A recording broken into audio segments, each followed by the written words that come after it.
Today's video ay magluluto ko ng pork dinuguan. Ito'y ibang version ng pork dinuguan ko, guys. Ginisa ko muna yung bawang sibuyas. Kapag nag-brown na yung bawang at sibuyas, isusunod na nating ilagay yung 1 kilong pork belly. Igisa lang natin ng mabuti yung pork belly. Pagkatapos ay lalagyan ko lang siya ng half tablespoon na asin. Ayan. Tapos, nilagyan ko siya ng 1 cup water. Takpan lang natin hanggang sa lumambot yung karne. Hayaan lang po nating lumabas ang sarili niyang mantika. Pagkatapos, nilagyan ko lang siya ng half teaspoon na black pepper at nilagyan ko siya ng laurel.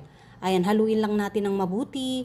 Nilagyan ko siya ng 1 tablespoon na patis at nilagay ko na rin yung dugo ng karne. Haluin lang po natin ng mabuti. Nilagyan ko na rin siya ng pork cube at 5 pirasong siling haba. Ito yung pinaka-twist ko, yung 1 tablespoon na sinigang mix. Ayan na ang aking pork dinuguan.